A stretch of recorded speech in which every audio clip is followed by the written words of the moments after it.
అమ్మవారు అడుగుపెట్టే వేళ మన ఇంటికి ఆహ్వానించడం కోసం అమ్మవారికి పూజ చేసే మాసమే ఈ మార్గశిర మాసం. హాయ్ అండి, అందరికీ నమస్తే. Welcome back to my channel.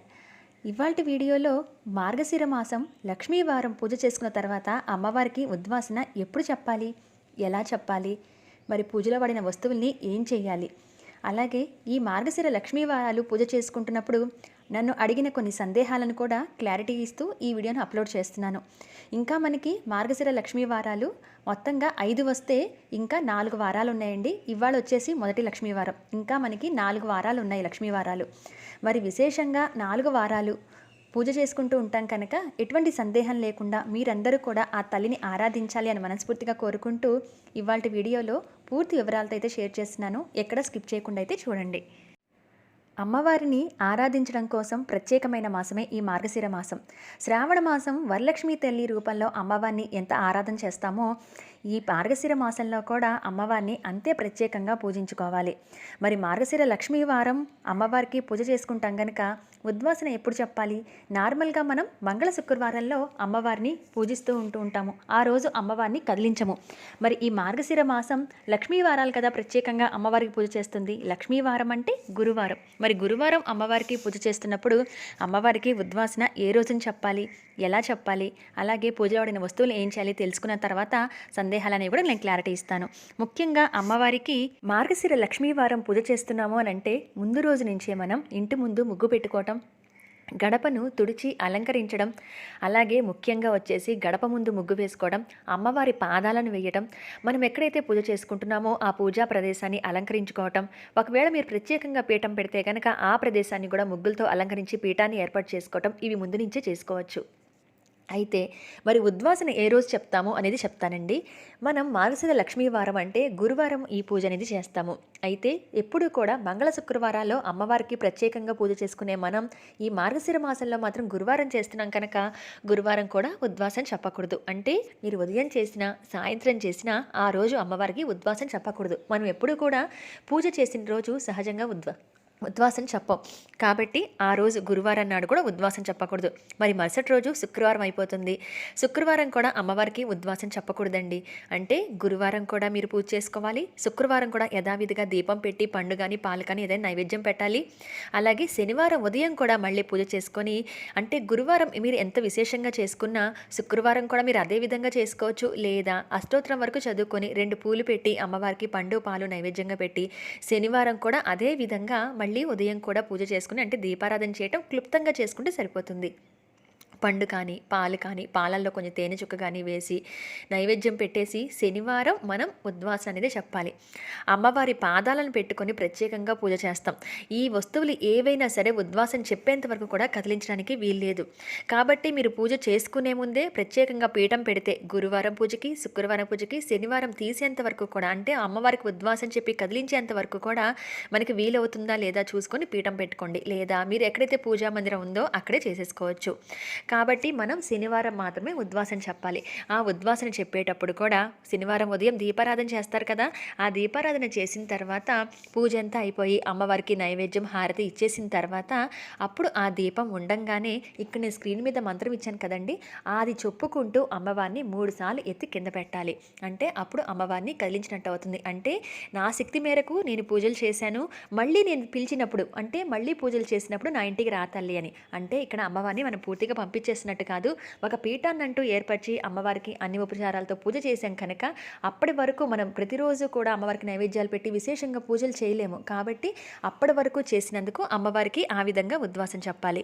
ఆ మంత్రాన్ని చెప్పుకుంటూ కూడా 3 సార్లు ఆ విగ్రహం అవ్వచ్చు, పటం అవ్వచ్చు, ఎక్కడైతే మీరు ఏదైతే పెట్టి పూజ చేసుకున్నారో ఆ విగ్రహాన్ని కానీ పటాన్ని కానీ 3 సార్లు ఎత్తి పైకెత్తి కింద పెట్టేసి ఆ మంత్రం చెప్పుకొని అమ్మవారికి క్షమాపణ నమస్కారం చేసుకోవాలి. అంటే ఈ పూజలో అమ్మవారికి చదివిన అష్టోత్తరాల్లో కానీ స్తోత్రాల్లో కానీ మన నోరు తడబాటు పడుతూ ఉంటుంది. ఏదైనా తెలిసి తెలియక దోషాలు చేసుంటాము. సో తప్పులు చేసుంటే కనుక ఆ తల్లిని క్షమించమని చెప్పి నమస్కారం రూపంలో క్షమాపణ కోరి అప్పుడు మీరు అమ్మవారిని ఆ విధంగా 3 సార్లు ఎత్తిపెడితే ఉద్వాసన అయిపోతుంది. అయితే మీరు ఆ దీపం కొండెక్కిన తర్వాత మాత్రమే మళ్ళీ ఆ పూజా వస్తువులన్నీ కూడా సర్దేసుకోవాలి. మీరు మంగళకరమైన వస్తువులు వాడారనుకోండి, అవి మళ్ళీ మళ్ళీ మనం వాడుతూ ఉంటాం కాబట్టి అవి శుద్ధి చేసుకొని మనం ఆ వస్తువులు మళ్ళీ మళ్ళీ వాడుకోవచ్చు. ఇది చిట్టి గాజులు కానీ, లక్ష్మీ గవ్వలు, గోమ చక్రాలు, అలాగే తామర గింజలు వీటిని మళ్ళీ మళ్ళీ వాడుకోవచ్చు. అలాగే పసుపు కొమ్ములు వాడారనుకోండి, నేను ఆ పసుపు కొమ్ములు కూడా ఏం చేయాలి, ఇలా పూజలో వాడిన వాటిని ఒక వీడియో పెట్టాను, ఎండ్ స్క్రీన్స్లో కానీ డిస్క్రిప్షన్ బాక్స్లో ఇస్తాను కానీ చెక్ చేయండి. అలాగే పూలు పెట్టారనుకోండి, మీరు ప్రత్యేకంగా పీఠం పెట్టుంటే ఆ పూలని నిత్య పూజా మందిరంలో అమ్మవారి పాదాల ముందు ఉంచవచ్చు. అలాగే ఇలా మీరు పాదాలు అంటే అమ్మవారి పటానికి వేసిన పూలమాల ఉందనుకోండి, తీసుకొని మనం తల్లో పెట్టుకోవచ్చు. అలాగే అమ్మవారి పాదాలు ఇలా బియ్యపిండి ముగ్గుతో వేసుంటే కనుక ఆ ముగ్గుని కూడా ఒక క్లాత్తో తుడుచుకోండి. చీపిరితో ఊడటం కానీ అవి చేయొద్దు. ఒక క్లాత్తో దగ్గర చేసుకుని ఆ బియ్యపిండి అంతా ఎత్తేసి మీరు ఇంకా పూలు కానీ, తమలపాకులు కానీ, ఏదైనా ముందు రోజు పెట్టిన పూలు కానీ ఇవన్నీ ఉంటే ఏదైనా పచ్చని చెట్టు మొదట్లో ఎత్తివేయండి. కాబట్టి మనం గురువారం పూజ చేసుకుంటే మనసి లక్ష్మీవారం, శుక్రవారం కూడా కదపకూడదు అమ్మవారిని. శనివారం ఉదయం మనం ఉద్వాసం చెప్పి ఈ విధంగా కదిలించుకోవాలి. ఇక ఆ తర్వాత మళ్ళీ మీరు అవన్నీ సర్దేసుకోవచ్చు. 5 వారాలు అలానే ఉంచేసి పూజ చేయక్కర్లేదు. కాబట్టి మళ్ళీ మీరు వచ్చే గురువారం పూజ చేసుకుంటున్నప్పుడు అప్పుడు మళ్ళీ ఇదే విధంగా ఏర్పాటు చేసుకొని మళ్ళీ పూజ చేసుకోవచ్చు. ఇదండి ఉద్వాసన. అయితే ఆ మంత్రాన్ని కూడా స్క్రీన్ మీద రాశాను కదా, అది కావాలంటే మీరు రాసుకొని ఆ మంత్రాన్ని చదువుతూ కూడా మీరు ఉద్వాసన ఆ విధంగా చెప్పండి. ఇక ఇక్కడి నుంచి వచ్చేసి నేను డౌట్స్ అనేవి చెప్తున్నాను. నేను వీడియో పెట్టినప్పుడు నేను అడిగిన డౌట్స్ అనేవి ఈ కింద క్లారిటీ ఇస్తున్నాను నేను. ఏదైనా ఒక్క వారం మొదలు పెడితే అన్ని వారాలు చేయాల్సిందేనా అని అడిగారు కదండి. అలా ఏం లేదండి. 5 వారాలు వ్రతం పేరుతో చేసుకునే ఈ మార్గశిర లక్ష్మీ వారాలు సాధ్యమైనంత వరకు ఆ తల్లి పూజని మానకుండా చేసుకోవాలని అందరం అనుకుంటాం. కానీ కొంతమందికి కుదరకపోవచ్చు కాబట్టి ఏ ఒక్క వారమైనా చేయొచ్చు, ఏ 4 వారాలు చేయొచ్చు, 3 వారాలు చేయొచ్చు. అమ్మవారి పూజ మానుకోకుండా చేసుకోగలగడమే సంకల్పం కాబట్టి మీకు ఎన్ని వారాలు కుదిరితే అన్ని వారాలు కూడా తప్పనిసరిగా ఆ తల్లికి పూజ చేసుకోవడానికే ప్రయత్నించండి. అయితే కనక మహాలక్ష్మిని అమ్మవారిని ఆ రూపంలో మేము వైజాగ్ వాస్తవ్యులందరం కూడా అమ్మవారిని ఆ రూపంలో పూజిస్తూ ఉంటాం. అలా అని చెప్పి కనక మహాలక్ష్మి అమ్మవారి ఉన్నవాళ్లే పూజ చేయాలి అంటే ఆ ఆనవాయితీ ఉన్నవాళ్లే పూజ చేయాలి అలా ఏం లేదండి. లక్ష్మీదేవి అమ్మవారు మనకి ఎన్నో రూపాల్లో అమ్మవారి దర్శనం అనేది కలుగుతూ ఉంటుంది కాబట్టి ఆ దర్శన రూపాల్లో కనక మహాలక్ష్మి అమ్మవారు ఒకరు. ఈ వైజాగ్ వాళ్ళందరం అమ్మవారిని ఇలవేల్పుగా భావిస్తూ ఉంటాం కనుక ఆ తల్లికి అరా పూజ చేసుకుంటూ ఉంటాం. మిగతా కనక మహాలక్ష్మి అమ్మవారిని ఈ ఊరు వాళ్ళే కదండి, ఎక్కడెక్కడి నుంచి వచ్చిన వాళ్ళు కూడా తప్పనిసరిగా దర్శనం వచ్చి మరీ చేసుకుంటూ ఉంటారు వైజాగ్ వచ్చి. మరి అటువంటి వాళ్ళు అవ్వచ్చు. ఎవరైనా సరే ఏ రూపంలో అయినా అమ్మని పూజించుకోవచ్చు. అలాగే లక్ష్మీదేవి అమ్మవారి చిత్రపటం కానీ విగ్రహాలు ఉంటే పూజ చేసుకోవచ్చు. అయితే ఈ పూజని ఈవినింగ్ చేయొచ్చని అడిగారు. ఇంతకు చెప్పాను కదండి, మార్నింగ్ అనేది మనకి బ్రహ్మముహూర్తం అనేది చాలా మంచిది. ప్రతిసారి ఎర్లీ మార్నింగ్ లేవడానికి అవ్వని వాళ్ళు ఆ రోజు ఎప్పుడైనా చేసుకోవచ్చు. మిట్ట మధ్యాహ్నం కాకుండా మనం 10-11 లోపల పూజ చేసుకోవచ్చు. లేదా సాయంత్రం మళ్ళీ సంధ్యా సమయం దాటిన తర్వాత అంటే సూర్యాస్తమయం అయిన దాటిన తర్వాత చేసుకోవచ్చు. సో ఈ విధంగా అయినా ఈవినింగ్ అయినా చేసుకోవచ్చు. డేట్ వస్తే ఎలా అని అడిగారు. సహజం కదండి, 5 వారాలు ఒక వ్రతం ఉంది అని అంటే 5 లక్ష్మీ వారాలు మధ్యలో ఆడవారికి ఒక వారం అన్నా పోతుంది. అటువంటప్పుడు మీరు మిగతా వారాలు చేసుకోవచ్చు. లేదా 5 వారాలు అడ్డు రాకుండా మధ్యలో డేస్ వేస్ట్ అయ్యాయనుకోండి 5 వారాలు చేసుకోవచ్చు. కాబట్టి ఆ ఒకవేళ డేట్ వచ్చిన వారం వదిలేసి మిగతా ఎన్ని వారాలు మీరు చేసుకోగలిగితే అన్ని వారాలు చేసుకోండి.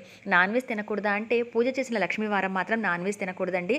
మంత్ మొత్తం అక్కర్లేదు. అంటే కార్తీక మాసం మంత్ మొత్తం ఉంటారు కదా తినకుండా. కానీ మార్గశిర మాసానికి మార్గశిర లక్ష్మీ వారం పూజ చేసిన రోజు నాన్ వెజ్ తినకుండా ఉంటే సరిపోతుంది. అయితే ఆయిల్తో చేసే వంటలు తినకూడదని అడిగారు. ఒకటి ప్రాక్టికల్గా ఆలోచిస్తే మనం నేతులు పోసి అంటే నెయ్యి పోసి వండేంత అందరికీ ఉండకపోవచ్చు కదండి. మరి అలానే ఆ రోజు భోజనం చేయకుండా ఉండరు కదా. కాబట్టి ఆయిల్తో చేసిన వంటలు తినచ్చండి. కాకపోతే కొంతమంది అది పట్టించుకునే వాళ్ళు ఏంటంటే ఆ రోజు ఆయిల్ తగలకుండా నెయ్యి కానీ కొంతమంది ఆవు నెయ్యి కూడా వంట వండే పదార్థాలు వాడుతూ ఉంటారు. అటువంటి వాళ్ళు నేతితో తింటారు. లేదా మామూలుగా ఆయిల్ వంటలు చేసుకొని మామూలుగా తినచ్చు. అమ్మవారి నైవేద్యాలు ప్రిపేర్ చేసినప్పుడు మాత్రం సాధ్యమైనంత వరకు నెయ్యి వాడటం అనేది మంచిది. అత్తగారు వాళ్ళకి లేకపోతే చేయకూడదా, మేము విడిగా ఉంటున్నాము అత్తవారికి లేకపోతే చేయకూడదని అడిగారు. అలా ఏం లేదండి. ఇదేమి ఆనవాయితీతో ఉన్న పూజ కాదు. లక్ష్మీదేవి అమ్మవారి పూజ ఇలా మార్గశిర మాసం ప్రత్యేకంగా చేసుకుంటాం అనమాట. అంతే కాబట్టి ఎవరైనా కూడా ఈ అమ్మవారి వ్రతం అనేది చేసుకోవచ్చు. అంటే ఈ అమ్మవారి పూజలు 5 వారాలు లేదా ఎన్ని వారాలు 3 వారాలు మీకు ఎన్ని వారాలు కుదిరితే అన్ని వారాలు చేసుకోవచ్చు. అత్తగారు వాళ్ళకి లేదు చేయొచ్చా చేయకూడదని సందేహం అక్కర్లేదు. అన్మ్యారీడ్ చేయవచ్చా అంటే వాళ్ళు కూడా చేయవచ్చండి. మగవాళ్ళు చేయొచ్చు, ఆడవాళ్ళు చేయొచ్చు. పెళ్లి కాని వారు పెళ్ళైన వారు అందరూ కూడా లక్ష్మీదేవి అమ్మవారు అని అంటే మన ఇంట్లో స్థిర నివాసం ఉండాలి. ధనలక్ష్మీదేవి అలాగే ధనధాన్యాలకు లోటు ఉండకూడదు. ఆకలి బాధలు మన ఇంట్లో ఉండకూడదు. అప్పుల బాధలు ఉండకూడదు. ఇవన్నీ కదా మనం ఆలోచించి పూజ చేస్తున్నాం. కాబట్టి వాళ్ళే చేయాలి వీళ్ళే చేయాలి లేకుండా అందరం కూడా ఈ పూజ చేసుకోవచ్చు. పిల్లలు కొంచెం చేయగలిగితే గనక చక్కగా వాళ్ళకి మంచి విద్య రావాలి అని చెప్పి వాళ్ళ చేత కూడా చేయించవచ్చు.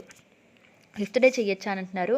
ఫిఫ్త్ డే పూజ చేసుకోవచ్చండి. కాకపోతే మరీ మన పీరియడ్ తాలూకు ఏదైతే మనం ఆడవారు అనుభవిస్తూ ఉంటామో దాని తాలూకు ఏమన్నా ఉంటే గనక మరీ ఎక్కువగా అటువంటి మాత్రం ఆ రోజు చేయకండి. లేతే గనక ఫిఫ్త్ డే చేయొచ్చు. అన్ని వారాలు పీఠాలు పెట్టాలా అని అడిగారు. అంటే ఇక్కడ ప్రత్యేకంగా చేసుకోవచ్చు పీఠం పెట్టి, లేదా మీకు నిత్య పూజా మందిరంలో ప్లేస్ ఉందంటే అక్కడైనా చేసుకోవచ్చు. కాబట్టి ఒక 3 వారాలు అలా చేసుకొని ఏదైనా ఒకరోజు ప్రత్యేకంగా అమ్మవారికి చేసుకోవాలి ఒక వారం అనుకుంటే అలా ప్రత్యేకంగా ఆ ఒక్క వారమైనా పీఠం పెట్టుకోవచ్చు. అన్ని వారాలు పీఠం పెట్టే చేయాలని రూల్ అయితే ఏం లేదండి. మీకు ఎలా వెసులుబాటు ఉంటే అలా చేసుకోవచ్చు. లేదా ఒక వారం పీఠం పెట్టి మిగతా 4 వారాలు మామూలుగా చేసుకోవచ్చు. లేదా ఒక 3 వారాలు పీఠం పెట్టి మిగతా 2 వారాలు నిత్య పూజ చేసుకునే చోటు చేసేసుకోవచ్చు. అలా మనకి వెసులుబాటును బట్టి చేసుకోవచ్చు. మంగళకరమైన వస్తువులు కూడా తప్పనిసరిగా వాడాలా అని అంటే ఇప్పుడు అందరూ కూడా గోమతి చక్రాలు, చిట్టి గాజులు, లక్ష్మీ గవ్వలు, తామర గింజలు ఇటువంటివి తెచ్చుకుంటున్నారు కదండి. అవి ఇంట్లో ఉంటే వాడండి. లేదా కాయిన్స్ ఉన్నాయనుకోండి, కాయిన్స్తో పూజ చేసుకోండి అమ్మవారికి.